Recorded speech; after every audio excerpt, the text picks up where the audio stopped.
فأنا ناصح لإخواني بالصدع بالحق تبيض وجوههم. السكوت في مسألة الحزبية يضرها، فاصدع بما تؤمر وأعرض عن المشركين. سلامي على دماج ورجالها والشيخ يحيى ودار العلم يا سعد بانيها. Alhamdulillah wassalatu wassalamu ala Rasulillah wa ala alihi wa sahbihi wa man walah ma ba'd. Kita lanjutkan bacaan berikutnya terhadap kitab Misrul Khitam Syarah Umdatul Ahkam. Sekarang kita memasuki halaman yang ke-145 mengenai bagaimana kalau orang yang mukim itu sudah mengusap khufnya kemudian setelah itu safar. Jadi mukimnya itu kan bagi orang mukim berapa waktunya? Sehari semalam kan. Kalau orang musafir 3 hari 3 malam. Kita lihat, man masaha khufaihi wa huwa mukim. Barang siapa yang mengusap khufnya dalam keadaan dia mukim, tsumma safara, kemudian dia safar. Fa'ala madza yutim, maka berdasarkan yang mana dia akan menyempurnakan?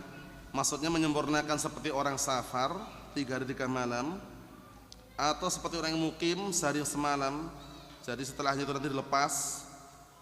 Al-qaul awal, pendapat pertama, annahu yamsah masha mukim, bahwasanya dia tetap mengusap seperti orang mengusap di saat dia mukim, karena dia masih mukim sehari semalam.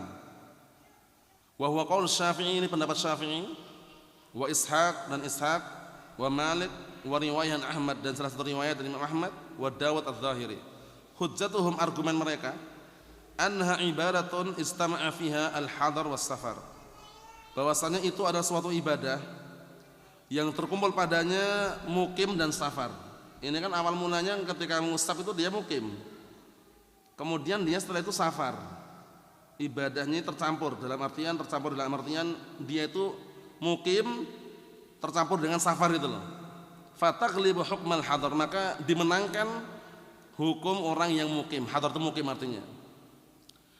Wa li anna nabiyya sallallahu alaihi wasallam qala, dikarenakan juga Nabi sallallahu alaihi wasallam mengatakan da'ma yaribuk ila ma la yaribuk, tinggalkanlah perkara yang meragukan dirimu kepada perkara yang tidak meragukan dirimu.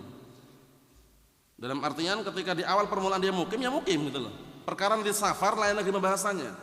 Dimulai lagi sebagaimana orang safar. Karena ketika orang safar itu 3 hari 3 malam waktunya. Faham? Naam. Al-qaul tsani, pendapat yang kedua, anahu yamsah masha musafir, bahwasanya dia mengusap seperti orang mengusapnya orang yang safar. Ini pendapatnya lemah. Kenapa lemah? Dikarenakan dia awal mulanya itu masih mukim gitu loh. Kalau masih mukim yang ngusapnya seperti orang mukim sampai dia safar gitu loh. Paham ya? Nah, karena orang itu dihukum safar kalau udah safar. Kalau baru mau safar itu belum safar. Makanya pendapat yang kuat, ketika dia di kampungnya mau safar, itu dia belum menjamak, belum mengqasar. Sampai dia ninggalkan kampungnya, di seberang sana misalkan sudah nggak nampak di kampung halamannya, dia udah safar, nah itu baru bisa. Karena orang safar itu namanya safar kalau udah berangkat. Kalau rencana itu belum dikatakan safar. Sudah pahami? Nah, kita lihat, sawa'un mashabil hadar lis shalah, baik dia itu mengusap ketika mukim untuk salat, nam au aksar minha, atau lebih dari itu. Wa huwa madhhab Abi Hanifah, wa huwa qaulu Tsauri wa Ibnu Hazm, wa riwayat Ahmad wa Dawud. Hujjatuhum, argumen mereka, annahu wajada sabab, bahwasanya dia menjumpai sebab alladzi yastabih bihi. Nam yang dia itu diperbolehkan apa? Untuk mengusap. Hadil muddah, yaitu waktu tersebut. Waktunya apa? Waktu dia posisinya safar. Nah, qabla an tantahi muddatul iqamah, sebelum habis waktu iqamah. Maksudnya sebelum waktu dia mukim itu belum habis, kemudian dia safar. Sebenarnya barakallahu fi, kalau dia mukim sebagaimana pendapat pertama tadi, maka dia mengusap sebagai orang mukim sampai dia safar. Ketika safar dimulai dari awal lagi gitu loh, maksudnya itu. Bukan diikutkan mukim tadi. Paham ya? Naam. Maksudnya digenapkan seperti orang mukim tadi sehari semalam, setelah itu nanti dilepas, baru dia memulai hukum sebagaimana orang safar. Seperti itu. Walaupun disingkat beliau hadza qaulun qawi. Wal ahwat, dan yang lebih berhati-hati lagi, huwal qaul awal, pendapat pertama. Karena apa? Karena orang itu masih mukim awal mulanya. Sehingga yang mukim ini selesaikan dulu. Nanti ketika dia safar baru mulai yang baru, dia musafir. Faedah qala Syekh Utsaimin, berkata Syekh Utsaimin rahimahullah, amma law intahat muddatul iqamah, adapun kalau sudah selesai waktu mukim, sudah selesai mengusapnya berapa? Sehari semalam. Ka'an yutim lahu yawma lailah, seperti dia menyempurnakan sehari semalam. Sudah selesai belum? Sehari semalam sudah. Tsumma yusafir, kemudian dia baru mau safar. Ba'da dzalik, setelah itu, qabla an yamsah, selesai sehari semalam, kemudian sebelum dia mengusap dia apa? Safar. Fa fi hadzal hal yajibu alaihi an yakhla', maka pada keadaan seperti ini wajib dia melepasnya dulu. Melepas, kemudian ketika safar dimulai dengan mulai mengusap yang baru itu loh. Karena sudah sehari semalam sudah selesai. Biar terpisah antara mukim dan musafir ini. Paham ya? Naam. Sekarang berikutnya hampir mirip juga. Hukmu man masaha wa huwa musafir tsumma aqam, dibalik. Hukum orang yang mengusap khuf dalam keadaan safar kemudian sampai ke tempatnya dia mukim kembali. Paham maksudnya? Dia awal mulai musafir, mengusap, kalau musafir berapa? 3 hari 3 malam kan? Nah, setelah itu ternyata dia sampai tujuan dan dia ingin mukim gitu loh. Nah, barakallahu fiik. Bagaimana?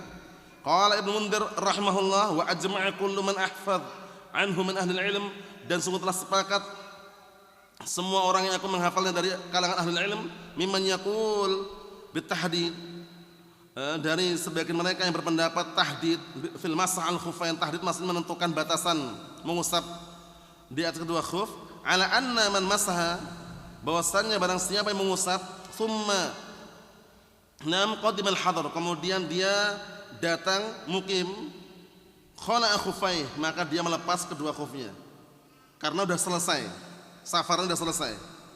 In kana masaha yauman lailah musafiran, jika dia memang sudah mengusap sehari semalam dan berarti dia safar. Paham ya?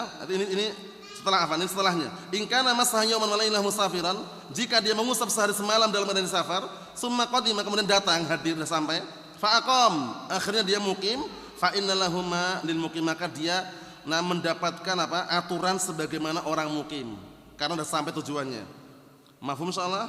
Nah, barakallahu fiik. Wa in kana masaha fis safar, tapi kalau jika dia mengusapnya pada waktu safar, aqal min yaumilah, kurang dari sehari semalam, musafir dia ngusap, ternyata safarnya ini enggak sampai lama itu loh, kurang dari sehari semalam, masaha ba'da qudumihi, maka dia mengusap setelah kehadirannya, tamama yaumilah, disempurnakan sehari semalam. Paham ya? Nah, karena tadi aja ketika safar belum sempurna 3 hari 3 malam sudah sampai itu loh. Paham ya?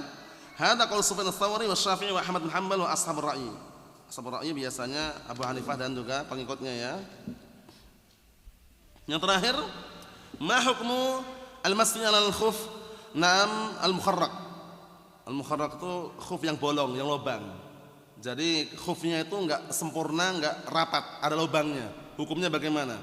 Kalau sekarang taruhlah kaos kaki yang lubang lah, kaos kaki ada lubangnya, rusak itu istilahnya bagaimana? Di sini ada dua pendapat. Pendapat yang kuat, pendapat pertama, al-qaulul awal yamsah 'alal khifaf ma amkanu masy fihima. Maka dia mengusap khuf-khuf tersebut yang memungkinkan ketika dia berjalan pada keduanya, maksudnya khufnya ini lubang tapi dia masih memungkinkan berjalan, masih dipakai itu jalan itu. Lubangnya bukan lubang yang sifatnya rusak parah itu. Paham ya? Nah, jadi dia mengusap mengusap tempat yang memungkinkan kalau dia itu barakallahu fiik mengusapnya, karena posisinya ini lubangnya itu enggak parah. Paham ya? Nah, kalau misalkan yang lubang atas misalkan ya, yang mana memungkinkan kalau dia usap. Intinya fattakullah masata'tum intinya. Karena ini sudah rusak. Rusaknya masih memungkinkan dipakai khufnya tersebut, karena khuf itu kalau udah lama penggunaannya kadang sobek itu ke bagian bawah, bisa pinggir. Kata beliau, wa huwa qaul Sufyan ats-Tsauri wa Ishaq bin Mubarak wa Ibnu Uyainah wa Yazid bin Harun wa Abi Tsawr wa Ibnu al-Mundhir wa rajjahu hadza Ibnu Taimiyah. Pendapat yang pertama ini kuatan Syekhul Islam Ibnu Taimiyah. Dalil hadzal qaul, dalil pendapat ini, anna Nabiyya sallallahu alaihi wasallam jaa anhu al-mas'al khuffain min qaulihi wa fi'lihi, bahwasanya telah datang dari Rasul sallallahu alaihi wasallam bahwasanya beliau mengusap di atas kedua khuf baik berupa ucapan beliau ataupun perbuatan beliau. Maksudnya ada perbuatan beliau mengusap, ada ucapan beliau memerintahkan untuk mengusap. Wa ma'lumun, dan diketahui annahum kanu yusafirun, dahulu para sahabat itu pasti safar waktu itu. Diketahui sudah. Wa ba'duhum kana faqiran, di antara mereka ada yang fakir. Kalau yang fakir otomatis kan kadang ada yang sobek loh khufnya. Falam yunqal anhum, enggak dinukilkan dari mereka annahum barakallahu fiik umiru bitajdid dzalik. Mereka enggak dinukilkan dari mereka bahwasanya mereka diperintahkan untuk apa? Memperbarui khuf tersebut. Maksudnya bagaimana? Maksudnya ya tetap dipakai gitu loh. Wa hadis Rasulullah SAW mutlaqah, sedangkan hadis Rasulullah SAW itu sifatnya mutlak. Walhum ta'lilat, dan mereka juga punya alasan-alasan ukhra yang lain. Ghair ma dzakarna, selain yang kami sebutkan. Ungdurha fil maraji', lihat di rujukan-rujukannya. Rujukan-rujukannya biasanya lebih lebar, panjang lebar, kalau karya Syekh Utsaimin itu dalam kitab Syarhul Mumti'. Paham ya? Na'am barakallahu fiik. Tapi kalau seandainya punya Al-Mughni, Ibnu Qudamah juga ada sebutkan secara global di sana. Itu rujukan-rujukan yang mudah diambil kalau seandainya punya kitabnya. Al-qaulu tsani, pada yang kedua, idza kana fil khuf khalqun bada syai'un min mawadhi'il wudu, jika apabila khuf tersebut atau kaos kaki tersebut ada lubang yang menampakkan sesuatu dari anggota wudu, mungkin nampak telapak kakinya atau mungkin nampak bagian punggung kakinya, lubangnya gitu, lam yumsah alaih, enggak perlu diusap. Ini pendapat yang kedua. Pendapat yang kedua, enggak perlu diusap kalau udah lubang. Menampakkan beberapa tempat anggota wudunya ini, kaki tersebut, mungkin bagian telapak kakinya atau mungkin bagian punggung kakinya. Wa qaul Syafi'i wa Ahmad wa Ma'mar hujjatu hadzal qaul wa jawabuhum an dalil qaul awal, argumen pendapat mereka dan jawaban mereka terhadap dalil pertama tadi, pendapat pertama, anna itlaqa ibahatul mas'al khuf mahmulun 'alal ma'hud, bahwasanya pengitlakan pembolehan mengusap khuf itu dibawa pada makna apa? Al-ma'hud, yang sudah terpetik di benak, khuf yang apa? Khuf yang sempurna, yang tidak rusak. Wa al-khuf as-sahih, yaitu khuf yang sempurna, yang tidak rusak, yang tidak lubang. Paham ya? Walahum hujjatun ukhra, tapi mereka juga punya hujjah yang lain. Ungdurha fi masadiriha, lihatlah pada sumbernya. Ar-rajih, pendapat kuat, wal qaul awal, pendapat yang pertama. Fa inna ahadits Rasulullah sallallahu alaihi wasallam katsirah, karena hadis berkaitan masalah ini banyak sekali. Baik khufnya itu lubang atau khufnya utuh, selama masih bisa dipakai, bisa memungkinkan untuk pakai berjalan, tetap diusap sebagaimana khuf yang lainnya walaupun lubang. Wa hiya mutlaqah lam ya'til amr bi tajannubil mukharraq minha, wallahu alam. Kata beliau, ini mutlak dan tidak datang perintah untuk apa? Menjauhi yang lubang tadi. Maksudnya dengan dalil yang disebutkan oleh pendapat pertama tadi, zaman para sahabat itu mereka ada yang fakir gitu loh. Enggak semuanya khuf mereka utuh. Dan itu enggak terperintahkan bahwasanya untuk menjauhi khuf yang lubang tersebut. Maksudnya tetap apa? Kembali ke hukum asalnya, diusap selama khuf itu masih memungkinkan untuk dipakai. Karena kalau sudah lubang semuanya kan otomatis enggak bisa dipakai kan. Tapi paling-paling lubangnya bagian atas sedikit, bagian bawah itu ma'ruf. Kadang nampak jempolannya itu ma'ruf. Paham ya? Na'am barakallahu fiik. Kata beliau wallahu alam.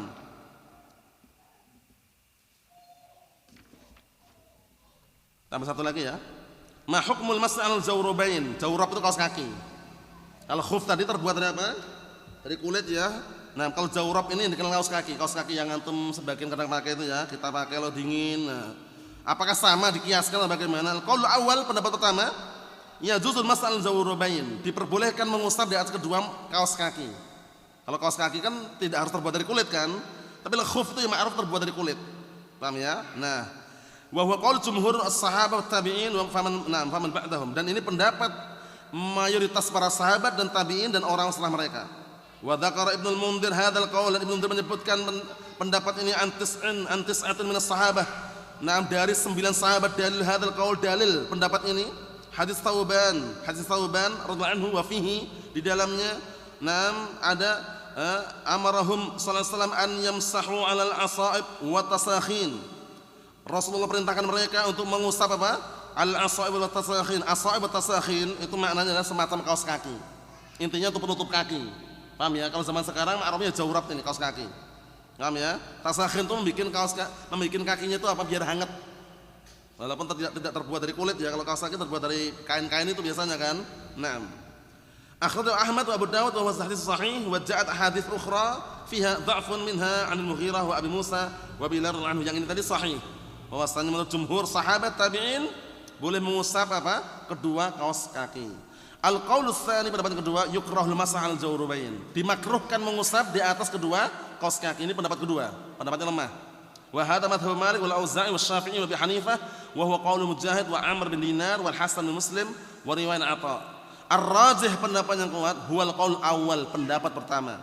Li hadis Tsauban radhiyallahu anhu, dikarenakan hadis Tsauban radhiyallahu anhu, wa li annahu qaulu jam'in min as-sahabah, dan dikarenakan itu juga pendapat sekumpulan para sahabat, 9 sahabat tadi kan, kama taqaddam, sebagaimana sudah kita lewati, wa huwa ikhtiyaru Ibnu Taimiyah wa Ibnu Utsaimin, yang mana pendapat yang pertama ini yang bahwasanya bolehnya mengusap kedua kaus kaki tadi, ini pendapat yang dipilih oleh Syekhul Islam Ibnu Taimiyah dan juga yang dipilih oleh Syekh Muhammad Shalih Al-Utsaimin rahmatullahi alaihi wa ala al-shawab walhamdulillahirabbil alamin.